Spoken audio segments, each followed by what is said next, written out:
Hi Donna, welcome to the World Chess Hall of Fame. It's lovely to see you here and your exhibition looks great. Can you give me an overview of your exhibition? The show is called Match of the Matriarchs, and it features the life-size chess set that we're sitting inside, and then 8 other Amazon sculptures. So it's a total of 40 sculptures, pretty life-size the way they're exhibited. You kind of walk through. And then in addition, there's a flashlight portrait of me on the chess set. There's also a mini version of the chess set that was created using like 3D scanning and printing. And then some incredible chess sets from the collection and from really notable chess collectors and lenders. That sounds awesome. And how and why did you connect to the World Chess Hall of Fame? You know, I played chess as a kid, and then I played chess again with my mentor, my late mentor, Joseph Wheelwright. And I connected to the Chess Hall of Fame when I showed this for the first time about 5 years ago. Shannon Bailey reached out and with an invitation to put this show together with her. Were you inspired by chess or by the past that you have this chess connection? Did it give you different feeling to make this exhibition? Yeah, I think chess is such a beautiful game. I mean, I'm not a tournament player, but I have such a respect for the history. I mean, even the history of the chess pieces, and from a maker point of view, the craft of designing these games with all different fantastical opposing teams. It's such a rich history, a really international history of that perspective. So that was kind of what drew me in. How long have you been making art and how did it all begin? I've been making art, you know, probably most of my life. I made art as a kid. I got interested in art more formally, you know, through my late mentor. I learned how to carve wood from him. So that was sort of in college. I studied pre-med, and it was very stressful, and like things weren't really falling into place. And so I had a few friends who were art majors who encouraged me to take art classes with them. And for me, it was kind of a stress reliever. And then after college, I took more classes. I connected with my mentor, so I got interested in art more formally. So once I was out of college. So I would say I've been carving for probably over 30 years. Before I was doing wood carving, I was doing all different types of art, more like found object, assemblage, and different types of drawing and printmaking and other types of sculpture. What drew you to sculpture? You know, when I was in like 6th or 7th grade, I studied painting and different types of art. But at that point in my educational life, you could only have a few elective classes. So at some point, I wanted to take a foreign language, I wanted to sing, and I couldn't take visual art also. So I did other types of, you know, there's a really rich tradition in my family of crafts and cooking. So there's always this making with my hands and making stuff with my dad or making stuff with my mom or my aunts. So this craft tradition, this making tradition, I think is why I'm so drawn to sculpture, because it's making with my hands. It's conceptual, but it's not purely intellectual. Or I think painting is more intellectual for me than like making something with my hands and having like a tangible object. Like that's just more where I come from in my family. That's interesting because you mentioned you were pre-med. Mm-hmm. Why did you choose that at first but not art? So I was interested in pre-med because I really wanted to like do something good in the world, like help, and I wanted to go in the Peace Corps and be a doctor and just try and help, you know, people who are less fortunate. And it just didn't all fall into place. So I don't really think that was my calling. How I got from art or from pre-med to art. Yeah. You know, when I got out of college, I wound up with a major in French language. So when I got out of college, I was working still in like halfway house for young women who were in the custody of the state. I was doing youth work, so I was still just trying to figure out what I was gonna do for a career. My mother famously said, you can do whatever you want, but you can't be a teacher, a nurse, or secretary, because those are the only 3 choices. And so you have to pick something else. And I was trying to figure out what I was gonna do. And so I got into art because I was trying to quit smoking. And so I had a really hard time trying to quit smoking. And one idea was like, if you had something to do with your hands, it would help you quit smoking because you'd be busy. Busy. Your brain is like busy and it doesn't think of anything like once, right? Because right. It's just busy. Interesting. Well, I think the whole like breakthrough spiritually for me, that I quit many times and I couldn't stay quit. I would like pick up my cigarettes again. And so I started to like feel guilty that I was littering like my cigarette butts. And so I thought, like a way to atone for this littering is like, I'll pick them up. And so I started to pick up my cigarette butts and I would pick up all these like pieces of trash and stuff I would find because they were interesting. They were like brake drums or something really interesting that falls off. And I would bring that all back to my apartment and I started to make art. And like that whole process is like, I quit smoking finally.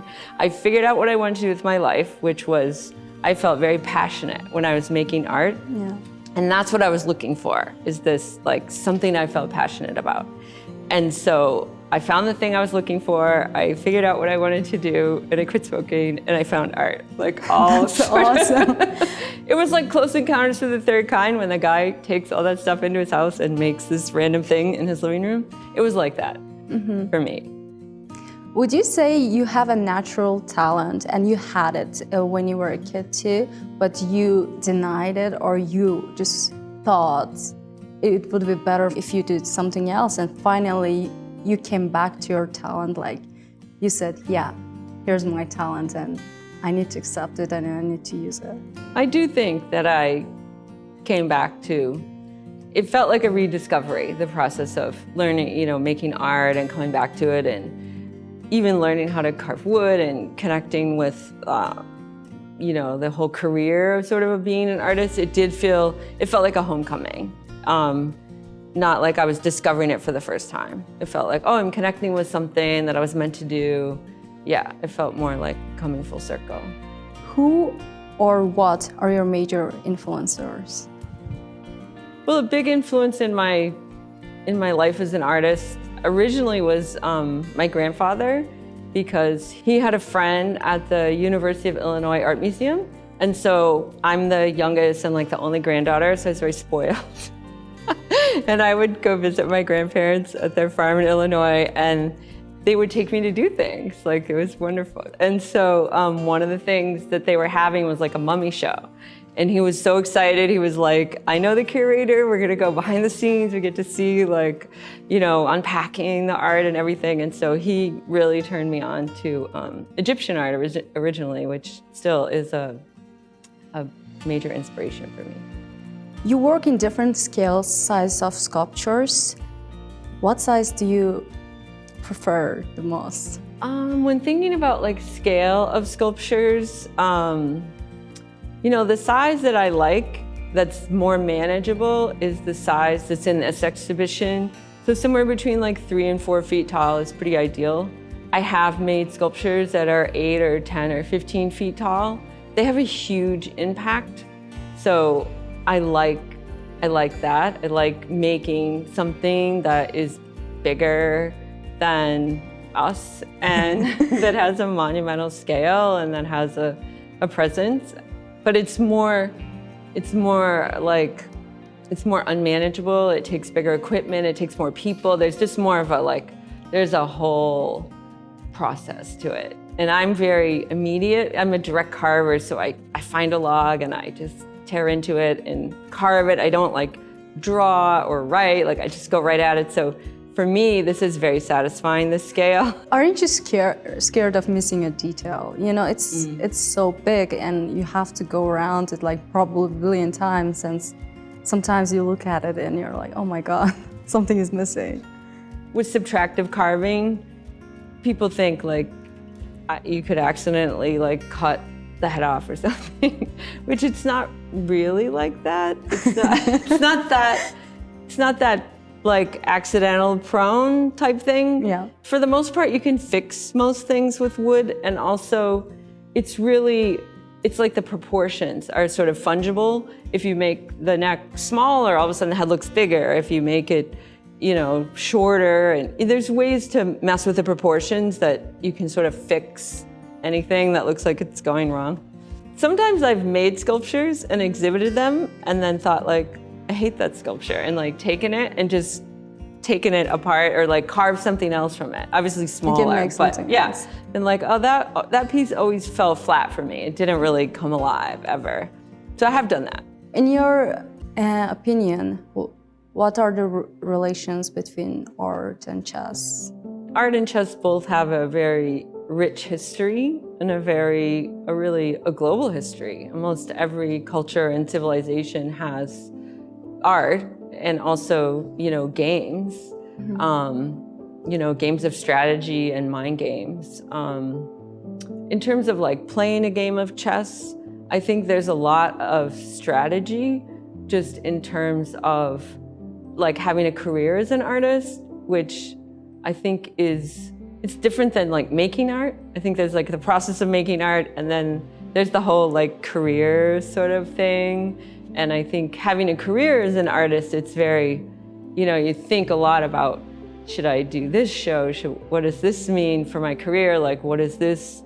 It's more strategy driven, let's say. I think when I make work, it's not like I think of the outcome of the piece so much. I think the piece has to just work as a sculpture. Like it has to come alive, it has to have a feeling, it has to be working.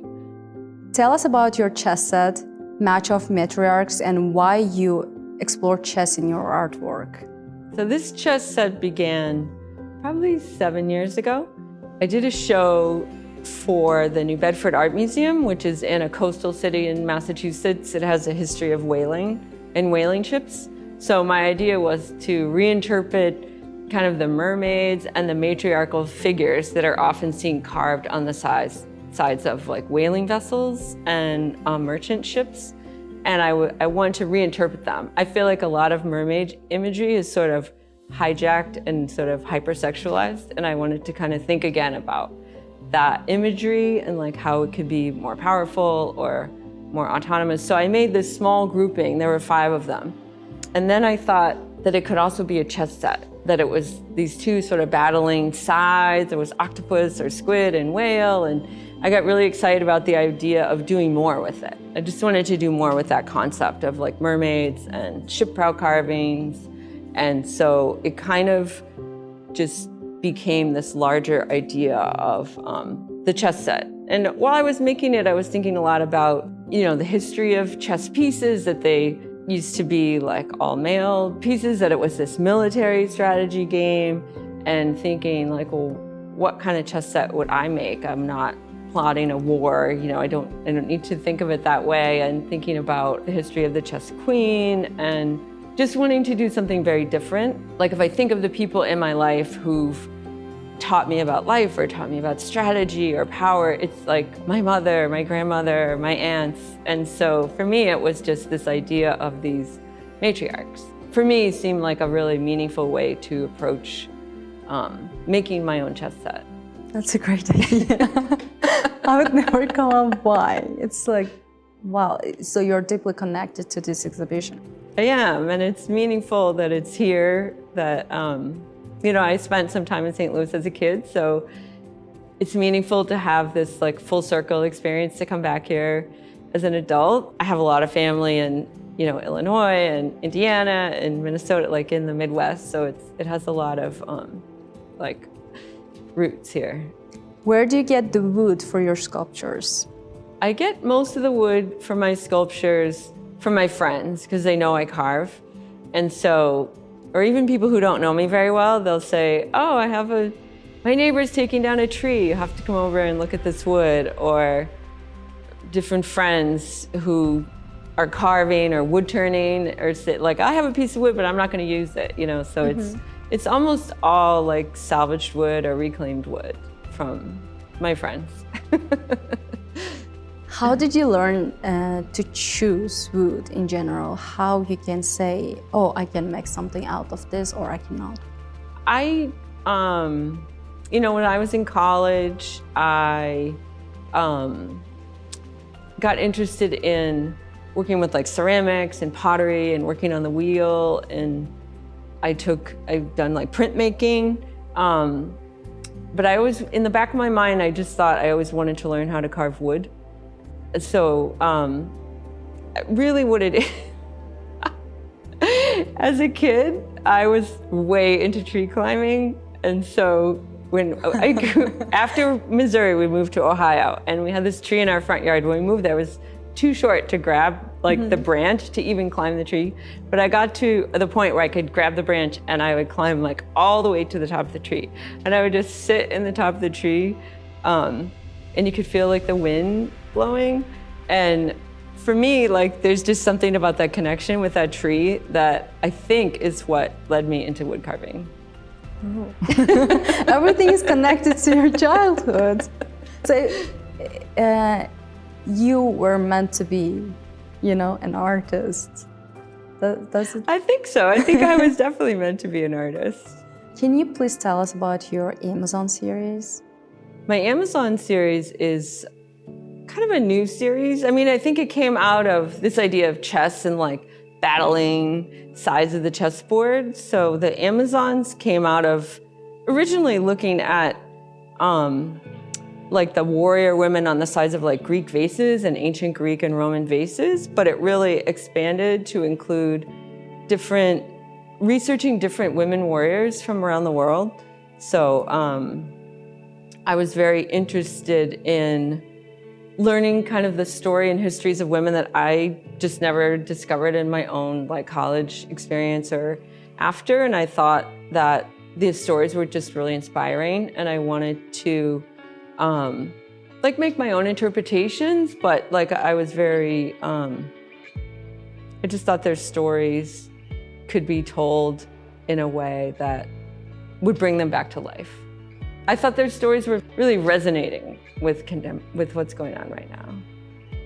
We can see the accessors of your sculptures around us. Could you please tell us the meaning behind them? We can see some shoes, colors, even tattoos. So for the Amazon sculptures, each one has unique, you know, shoes. Most of them have tattoos. Because I carve wood and I love wood so much, I don't like to paint the whole thing, and I like to have the grain speaking and like having a voice, but I like to have a little bit of color. And so each one just like has that little tiny bit of color generally, like one accent. Or so for Fight and Flight, the inspiration is Lakshmi Bai, who was a historic Indian queen. So the colors, she's like a national heroine. Mm-hmm. So she has a tattoo of a lotus, which is significant of the goddess Lakshmi. But because she's a national heroine, the flag of India is 3 bands. So it's like saffron, white, and green. So like her shoes are green, the wood is like a saffron color, and then the band is white. So it has this like national kind of symbolism for her, for example. For some of the other ones, you know, for Tamaris, she's the inspiration is an ancient Turkish queen. And so she killed Cyrus the Great, and it's often interpreted in art history that it's grisly. Like in art history, it's always these she's always like very delicate, noble queen, and people are like bringing her the severed head of Cyrus the Great, and she dunks it in like a vat of blood because she thought he was so bloodthirsty. Ooh. And so she has blood red boots, and I love it. And she has like a skull of Cyrus's head around her neck, more like as a necklace. So what are some other highlight pieces in your exhibition? One of the most significant sculptures in the exhibition is the one that the World Chess Hall of Fame commissioned, which it's the Mad Woman of Chess. I love that one, by the way.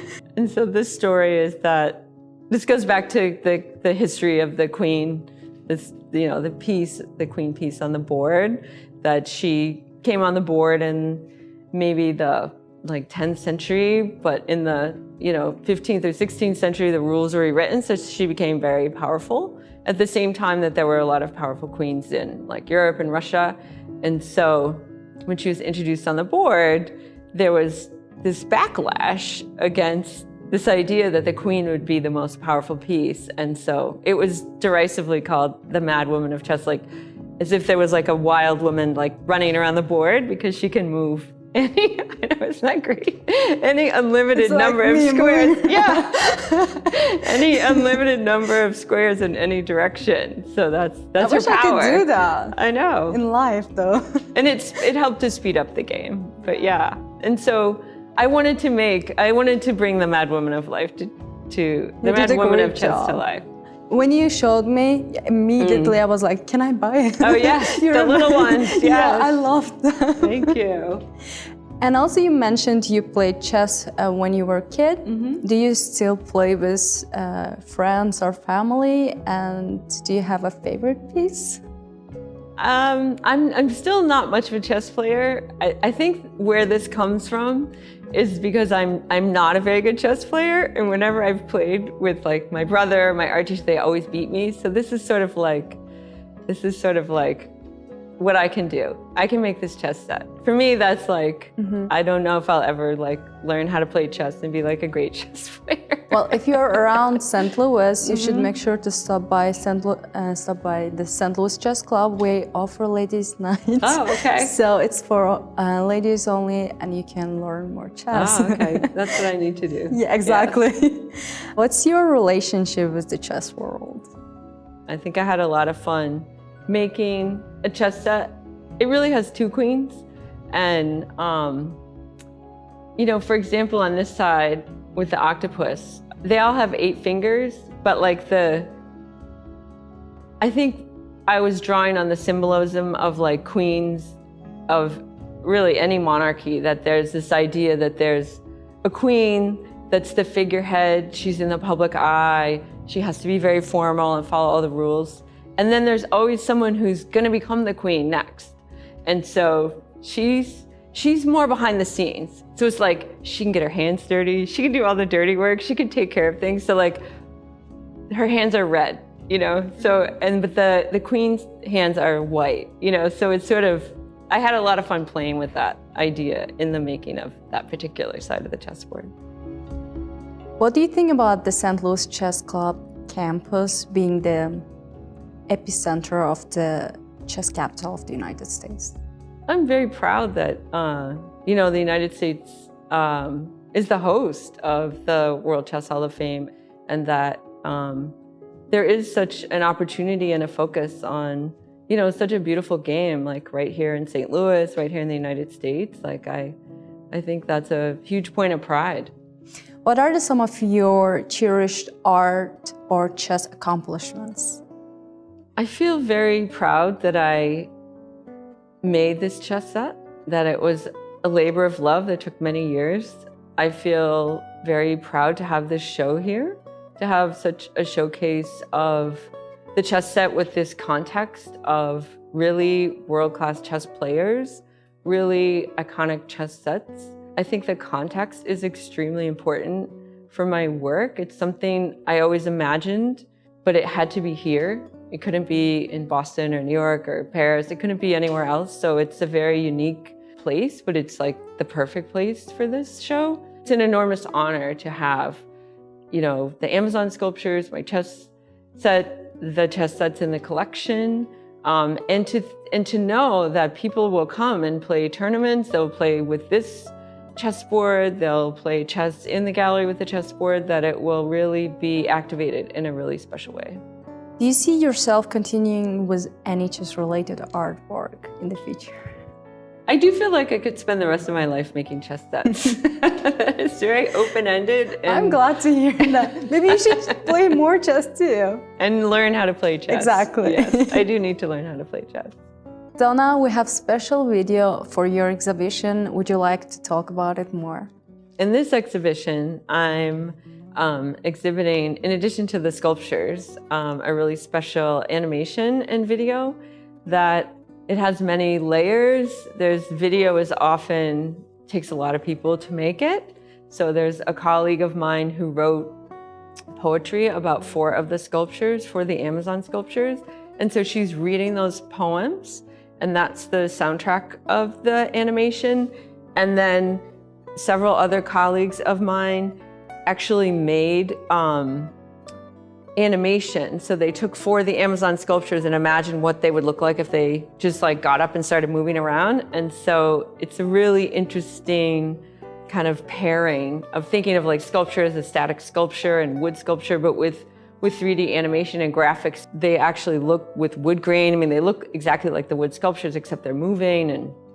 And so that was a really special project to just imagine, you know, kind of like the chess set is another way to think about the sculptures moving, because they get rearranged in a game, which is, it's actually one of the most beautiful parts of the exhibition. The animation is another way to think about static sculptures moving and coming to life. And it's just a beautiful collaboration with many, many, many talented, very special people. It seems like it has been a very long process for you, and then do you feel like it's something original in your career that you have been doing, and now you are about to open the exhibition? Do you feel like you will continue on this path? The animation has taken many years to make and many people to help me make it, and I learned a lot. I don't think I'm going to continue with it. One was enough, right? One was enough. I mean, the animation represents, you know, 4 or 5 years worth of work. So it's an incredibly labor-intensive process, and it's not really skills that I have.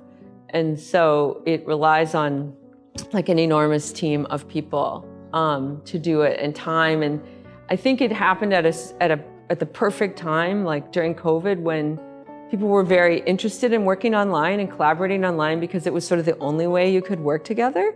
And so I think it just happened in a really interesting period of time where now that the world has opened up again, you know, there's so many more competing interests right now for myself and my collaborators that I think it was just a one-time opportunity to imagine something together.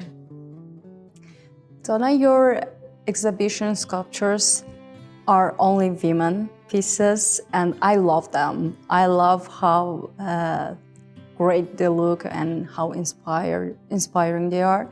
And I like the backstory, but could you please tell me why you chose that, and then why, when it comes to chess, you decided to do that?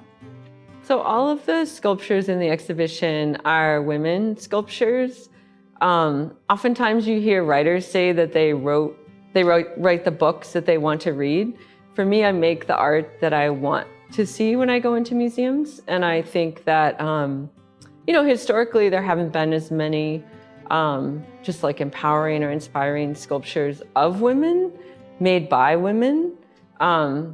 I think historically a lot of imageries of women and women's bodies are made by men, so with a different gaze upon women's bodies. So I'm really interested in the idea of women like making autobiographical work and as the subject of the work. And I think that comes through. That's a huge motivation in like the kind of work I make. Donna, you're the first woman having a solo show at the World Chess Hall of Fame. How do you feel about it? I'm extremely honored to have a solo show at the World Chess Hall of Fame and to be the first woman to be honored with the solo show. One thing that we discovered, you know, working with Shannon Bailey is we were creating the brochure, and one of the writers is Kate McQuaid, who's the Boston Globe art critic. And informally, doing our own research, we also believe that this is the first and maybe only female, you know, life-size chess set in the world. Wow. So it feels very, again, I think the connection with the World Chess Hall of Fame, you know, working with someone like Shannon Bailey, who's amazing, who has extremely deep knowledge of chess, and amazing experience curating exhibitions and all the ways to think about chess. I think the World Chess Hall of Fame is just such a unique cultural institution that it's like the best thing that's ever happened to me. What are the exhibitions on view dates? My exhibition, Match of the Matriarchs and Other Amazonamakis, will be on view from February 15th to September 15th, 2024. And to learn more, if you're not in St. Louis, you can visit the World Chess Hall of Fame website, and it's worldchesshof.org.